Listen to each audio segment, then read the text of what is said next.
Kongreso na si Kong Kaloy Bulilia, na ngayon po ay hindi makakarating dito dahil meron po session sa Kongreso. Kaya kanina sabi ko, pupunta kaya ako sa Corpus, hindi naman ako inimbita eh. Si Kong Kaloy naman ang pinupuntang iniimbita. Pero naisip ko naman, siguro pag dumating ako dito, hindi na rin ako magtataboyan pa. Sa ayaw mo sa gusto, ako ang narito, pakikinggan nila rin ako. Tama ka?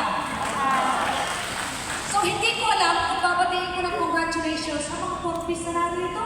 Dahil yung mga ilang natanong ko, masaya ba kayo sa graduation nyo? Walang nagsabing masaya sila sa graduation na ito. Sa lahat ng graduation na itetendan ko, ito ang napansin ko, hindi excited, hindi nakangiti, hindi nilang bagong damit, hindi nagpa-makeup, hindi nag-lipstick. Parang hindi nyo pinaghandaan. At parang naman pa kayong pumunta dito, hindi ba ka? At parang gusto nyo ay hindi na matuloy ito. Pero tuloy na ito. Bakit? Naintindihan ko naman. Tama ka ang aking pakiramdam na marami ayaw gumraduate. Ayaw nyo gumraduate? Di ba magkakagraduate na ang ibig sabihin, pasado, magaling. Di ka? Pasado, magaling.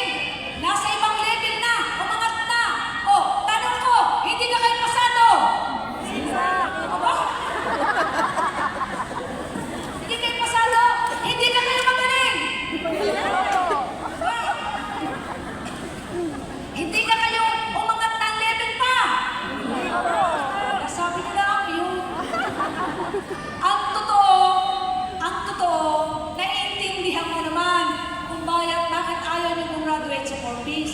Siyempre, sa mahabang panahon, may tinatanggap kayong maliit na halaga sa gobyerno. Tama ba ka? At gusto kong maintindihan ninyo na sa bawat pangarap ng Corpus, kasama ninyo ang inyong congresswoman. Isa ako sa principal author ng paglalagay ng rice allowance para sa inyo. At kayo ni Akril ay isa sa principal author ng Corpus Act. Kaya kahit sino maging Pangulo, hindi na matatanggal pa ito. At may isa pang panukalang batas sa Corpus na naipasa sa mababang kapulungan pero hindi pa naipasa sa Senado. Ito ang House Bill 8497, an act promoting inclusive education, entrepreneurship, and employment. Ito yung batas na tutulong na sa edukasyon at sa employment ng ating mga workers, pero hindi pa ito napapasa. Isa po ako sa author nito. Pero marami dito, palagay ko, hindi alam ito ng inyong congresswoman ay isa sa nakapaglaban